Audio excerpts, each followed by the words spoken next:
welcome back to another episode of Young Black and Opinionated. I'm your host, Christina Royster, and I'm joined today by special guest Manny Simmons. What it is. Before we get started, make sure you hit that subscribe button wherever you're listening, and you can follow the podcast on Instagram and Facebook at the YBO Podcast. So I brought Manny here today because I am celebrating the 50th anniversary of hip-hop this summer. I know a lot of us are. And specifically, June is Black Music Month. So I wanted to talk to Manny all about how hip-hop can really help us carry our message. So let's get into it.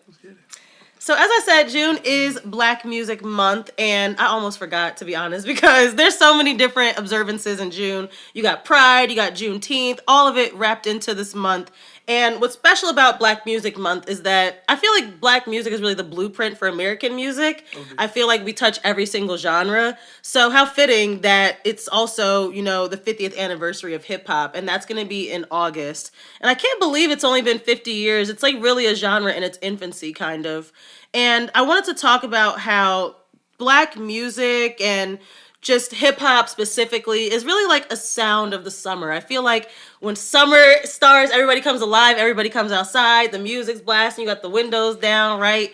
And so I feel like with that, sometimes it could also help us carry more important messages. Like we weave our messages into hip hop. So have you ever kind of felt like that too? Like hip hop is really more than just the music? Like the main thing about hip hop, the main thing about any genre that Black people put on, I would say, is definitely comes from telling the story. Like there's lineage. Every single artist has lineage, whether you like them or not. There's a lineage to whatever they put into hip hop, so you gotta respect that. So definitely, that's how I feel. And I was thinking about, you know, going back to the birth of hip hop back in the Boogie Down Bronx. They were really, that was kind of based off of disco, right? Funk and that kind of sound. It was a party, to be honest. It was people beatboxing on the street and b-boys dancing, spinning on their heads. And now the genre has evolved totally over 50 years. But when I think back to those early days, I was thinking about The Message by Grandmaster Flash and the Furious Five, and how that in itself was kind of new at the time. Like, people were always, you know, dancing around and having fun, but then he stopped and talked about what was going on in his neighborhood. And I wanted to share some of the lyrics for folks who aren't familiar with that song. That's the "Don't Push Me." Exactly.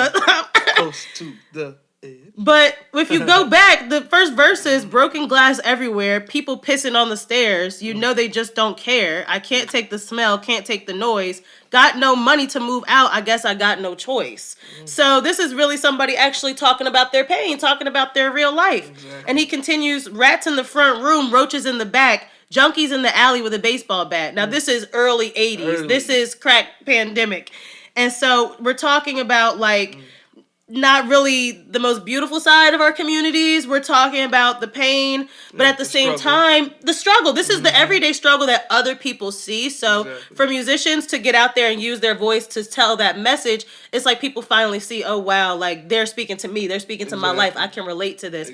And that's really how hip hop kind of started. And I do have my gripes. I feel like we lost our way a little bit along the way. Some of the music has become more flamboyant, more flashy. It's all about the cars, the girls, the jewelry. The money. Right. But now, you know, we have artists like you who are trying to bring it back to the core, bring it back to the roots, like you said. So can you talk a little bit about your own roots and where you grew up and how that influenced your love for music? Well, being from North Carolina.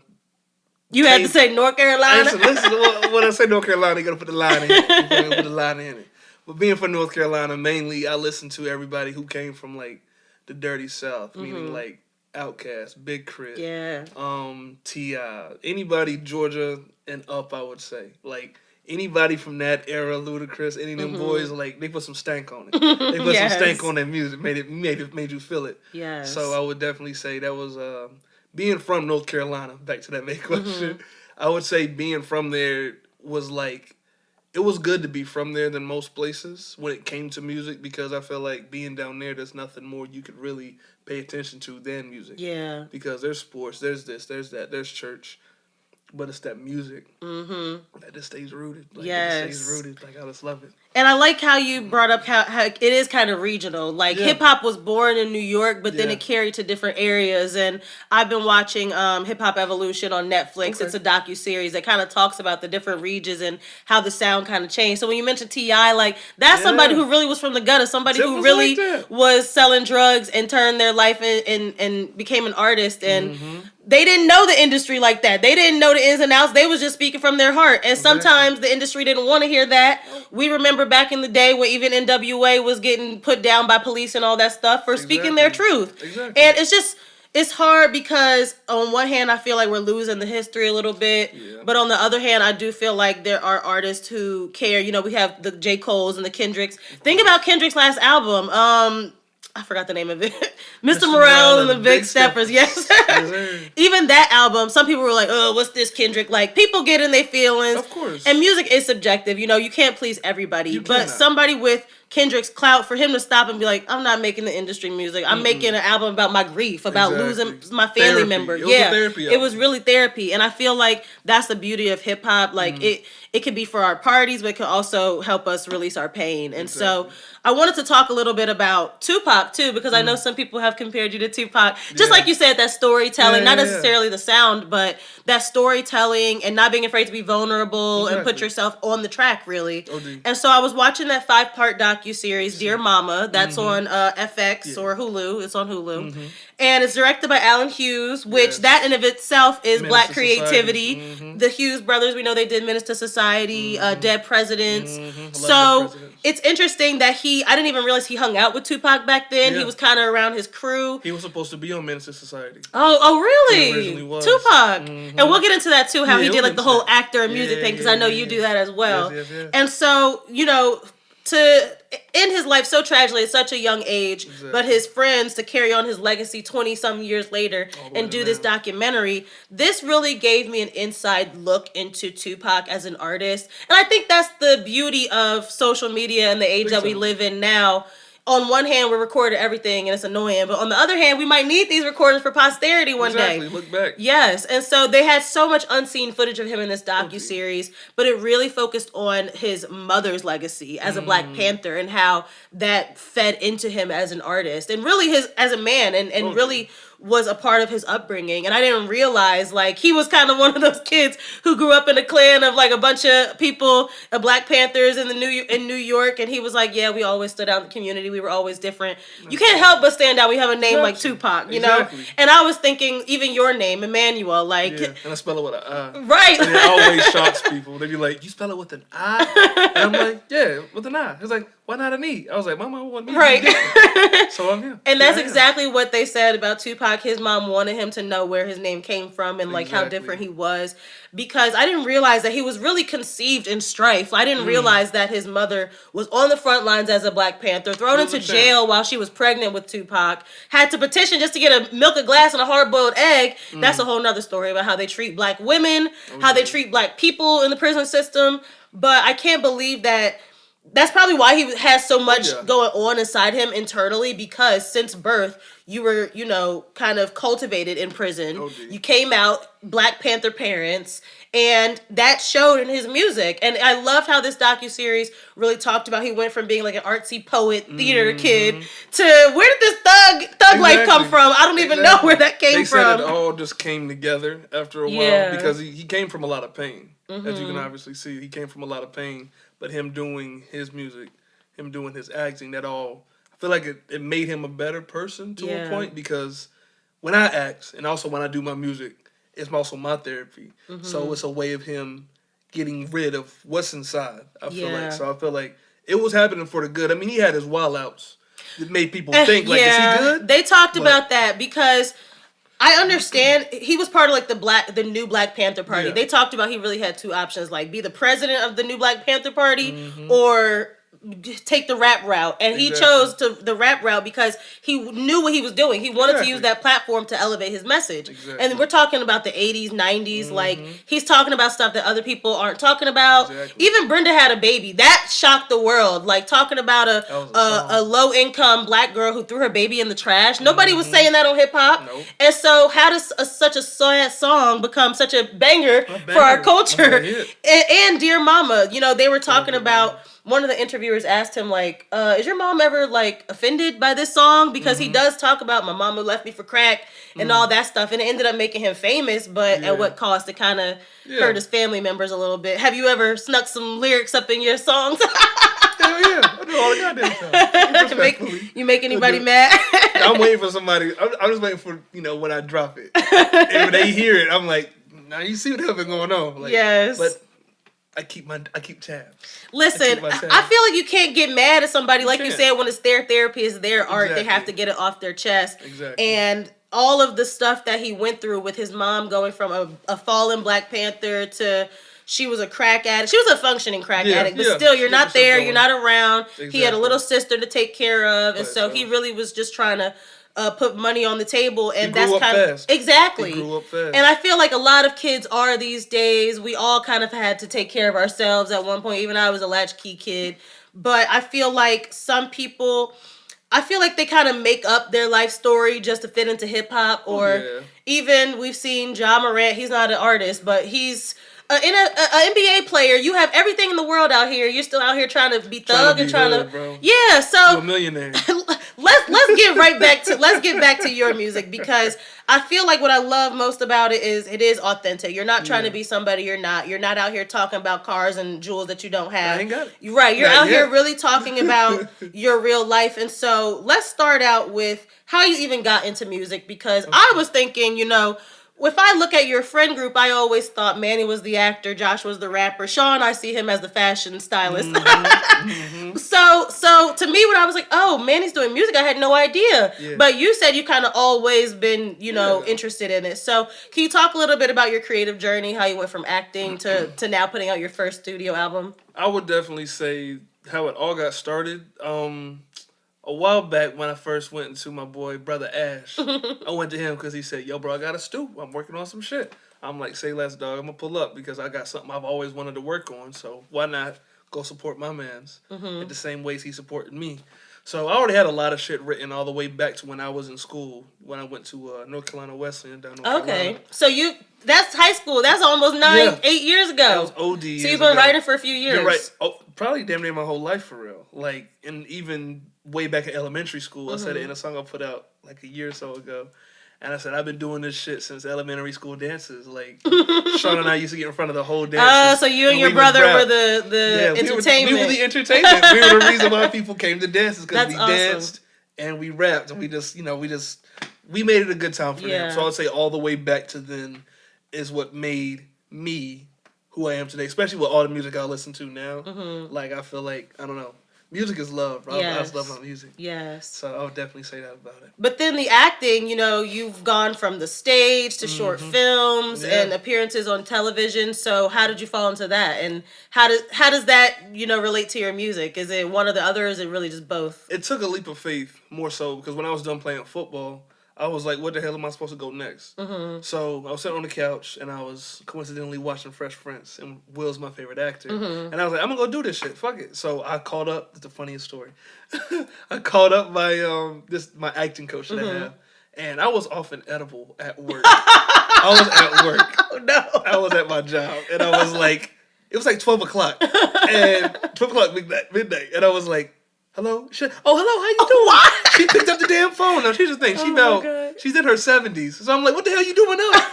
You gotta be asleep. And it made no sense to me. So I was like, okay, I like to start classes. Okay, can you come tomorrow? I was like, next week. And she was like, okay, come next week. All right, bet. Bye. And I hung up the phone. Oh my God. And the rest was history. Wow. So at least, you know, you knew what you wanted to do. I had to do it. And you just had to get out there and had to shake off the nerves. And now look at you. I'm really proud of everything that you are pursuing. And so now talk to us a little bit about All in Due Time. Where did that title even come from? This is your album dropping on June 12th, right? You're on your birthday. Yes. So where did the album title stem from? The album title came from, I was just always saying it. And I have a journal that I'm always journaling into. And there's times where I just be rushing myself. Or there be times where I'm just not patient. And then I got to remember, but nigga, you got to slow down. Yeah. And I was like, this too shall pass, all in due time. After I said, all in due time, I'm like, that's the time. Yes, that's yes. the name. That's the name. So that's where all in due time came from. And it's just like basically saying, it may not be here now, but it will soon be here. It's going to be yours. Yes. All in due time. I think that is so important because I, too, as a creative, I can kind of put the carriage before the horse a little bit and get ahead of myself. Your chickens a little early. Yeah, I have like a million ideas in my head, and I'm always putting a time crunch on myself, and I'm like, who's putting this time crunch on me? Nobody, I don't have a deadline. This is my own business. This is your stuff. This is you. So that's why I love the title All in Due Time, because I think it is a good reminder to all of us, like, to see where we've come from to now. Exactly. And you do talk a lot about, your past and living in North Carolina. So wanted to kind of go track by track with you, if you don't mind. I did get a chance to listen to the album, and it kicks off, one of the songs that I took a note of was High Hopes. Yes. And you had some lyrics. Remember when I ain't even have a dollar, never thought I'd leave Carolina. Yeah. And I it's so interesting because I too like grew up in the Midwest. I'm born and raised in Gary, Indiana. Then moved to New Jersey. And it was a culture shock for me. And I think that you had the same situation, right? OG. Because I was in the Hicks. I was in the Hicks. And I was like, when I came up here, everything was so fast. From slow to fast. And I was like, man, I never thought I would leave this place. But look at me now. So I had to leave. You even said full speed ahead. The man wants me dead. Another brother got shot. Yeah. And so that's what I was getting to with how hip hop can kind of be a vehicle to carry our message. Because don't get it twisted. Like you could turn up too, but then you could integrate that stuff about Black Power and Black Lives Matter. And you had another lyric on that song. We live in a free country, but most of our niggas ain't free. 13%. Exactly. So I like songs that kind of have a little meaning that sprinkle in a little bit. I'm a J. Cole fan, Yeah. So I know people act like it's fake woke, but this is the times. We're gonna be looking back, we listen to Marvin Gaye now, like what's going on? What's going on? Still, what's going on? It's crazy out here. I had an episode about that.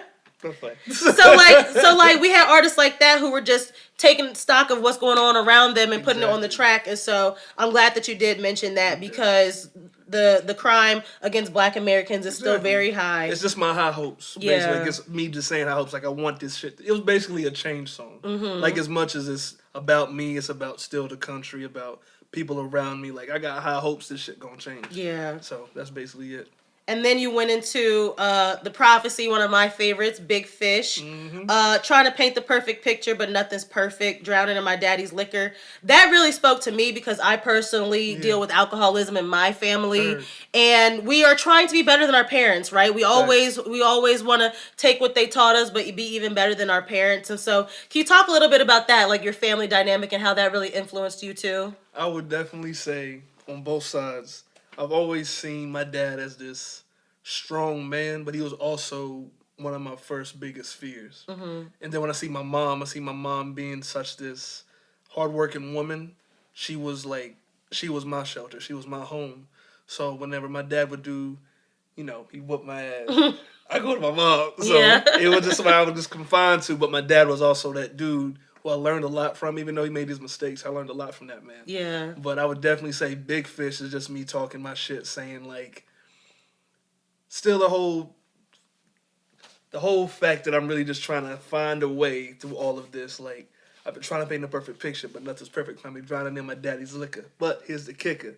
I ain't no ordinary nigga. Yes. Don't get it twisted. I'm not no ordinary person. And I love that because we don't have to be our circumstances. Nah. Just because I had alcoholism in my family or divorced parents or whatever, I don't have to have that for myself. And we can do better. So I love that you said that. And also, keeping it real. I'm not perfect. Nobody's perfect. Exactly. I'm not out here trying to be something I'm not. So I love that. And also in the Cream interlude, you talked about living in hella cribs, hella couches, looking for outlets. Yeah. We all been there. That's something that people don't want to talk about. People don't want to talk about their lows, right? Exactly. Everybody wants to talk about their highs. Exactly. But they talked about in that docuseries how Tupac moved around a lot. Exactly. And sometimes that's a lot of black families. Like, you just got to go where you can find affordable housing sometimes. I done lived in 3, 4, 5 apartments with my family, especially when my parents divorced and my mom we moved out. All those different family dynamics, those make you the person that you are. Exactly. And so for him, Tupac, to go from, I think he lived in North Carolina or something like. Yeah, he went to North Carolina, to Baltimore, to New York, to California. That all kind of influenced his music. Exactly. So coming to New Jersey, New York area, do you feel like that has influenced your sound a little bit? OD, because like you can see in some songs where I have my country slang in it, and then you have my other songs where I know for sure I got everything from certain drill beats, or like obviously the way people be moving. Like I got a little more disrespect to me. I feel like I got some more disrespect to me. If somebody tried some shit, I'm not I'm not as nice as I used to be. I would say that, but I would definitely say I got a little bit more, got a little bit more rough around the edges now. Now that I've been up here in Jersey, I had to gain some thicker skin, so I'll definitely say that. And that leads me to, for the summer, talking about coming home for the summer, clear my head, get my shit in order, sit in my room, because I used to not have one. Look, that shit is real. I love hearing that, because like we talk about, the mansions, the cars, everything, but when we think about it, some of our favorites, like I was saying on Hip Hop Evolution, they talked about how Master P, his own community wouldn't even buy his CDs. He had to go outside his community and push his own CDs. Exactly. So going from the struggle selling CDs out of his car to becoming a mogul, now you maybe had to sleep on some couches, but now you're here. And like you said, it's all in due time. When you're in that moment, sometimes you can't see your way out of it. You don't know how it's going to get better. But I'm glad that you did keep the hope alive, and you did keep your head up.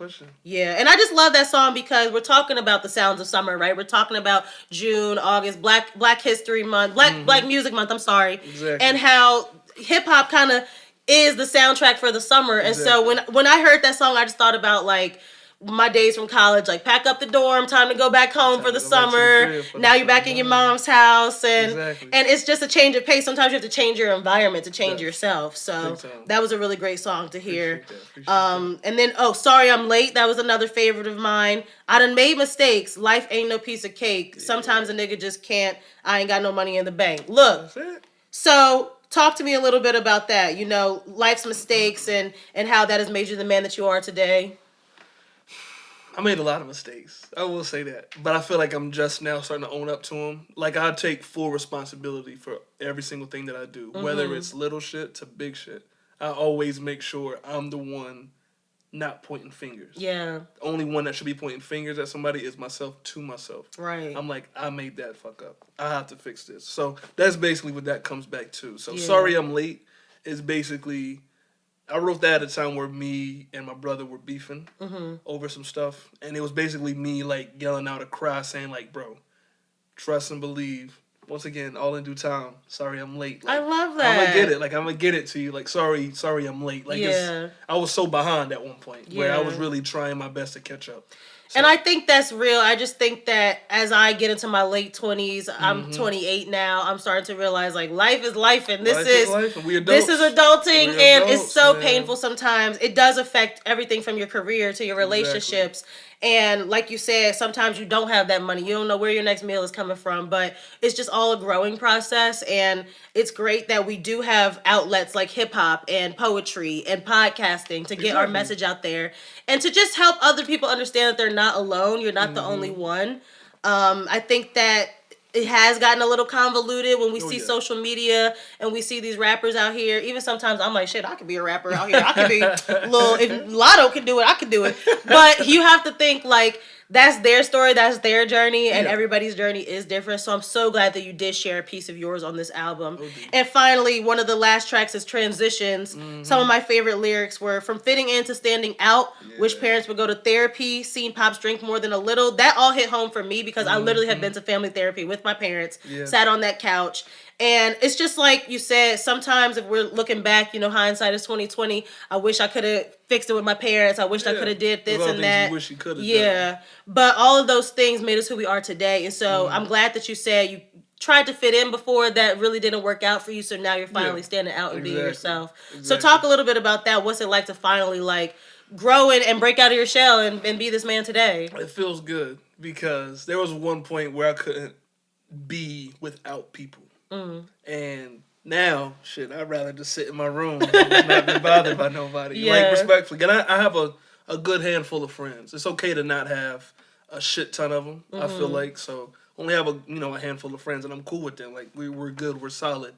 All my people in my corner are all doing shit. Yeah. If you're not doing shit, you can't be around me. So that's just the way I feel. But definitely transitioning from fitting in to standing out is a big deal because I used to always want to be... I always wanted to be that person. Look at me, look at me, look at me. Now, they would be like, yo, what's next? Yo, what are you doing? They're asking the questions. I love that. They're more so asking the questions. So and moving in silence. That is definitely you to a T. I feel like you don't be out here spreading your business. Nobody knows your business. I'm on the hush. And even this album, does anybody know you're dropping an album? No. I just recently put out, like, yo, I'm dropping an album. Hope y'all ready. That's awesome. I'm looking forward to it. I definitely think that going back to the theme of this episode, Sounds of Summer. This is definitely a summer album. You got some fun songs on there. Like, what was it? Mind of a Gemini? Oh, yeah. Sorry to the Geminis. I know you be getting a lot of hate. Yes, of course. Y'all gonna be okay. Yes, but I think that you have some great, uplifting songs, some more emotional songs, and I think that it really shows your range and people are really going to enjoy it. And going back to how you're an actor, did you have to kind of put any different voices or anything on this album? I wanted to. Like I haven't had an idea last night, but I'm like, damn it, the album's done. The album's done. Okay, there's no more you can do. But yeah, definitely, there's a lot of things I feel like after getting through all the plays I was doing, I was like, all right, I have time to really, figure out what else I would like to do, what else I'd like to try. Like, what's the worst that can happen? Like, yeah. And I think your brother was actually on the podcast before and said something like that. Like, you don't know until you try. If I was like, hey, I want to be a model and it didn't work out, okay, at least I tried it, So I'm so happy to see that we're going to see you on the stage, the screen, and music and everything in between. So thank you so much for joining us today and talking about your album. Y'all, make sure you get All in Due Time, dropping June 12th. And where can the people follow you, Manny? You can now follow me on Instagram. I just changed my thing today. I think it's MTG. I think what I do. MTG. Oh Lord, we gotta figure it out. I know it used to be Manny the Gemini. __MTG. Okay. .com. So okay, great. This is it. When you see the orange, that's your favorite color. Orange that's your is my favorite color. And make sure y'all follow me, Miss Chris Dee, MISSCHRISDEE. And you can follow the podcast at the YBO Podcast on Instagram and Facebook. And we will be keeping an ear out for you, Manny, and we will definitely be hearing this summer. So thanks for joining us today. Thank you so much. This podcast episode was edited by Comic Productions. Are you looking for reliable audio or visual editing? Check us out on Instagram at Comic Productions. And thank you for watching.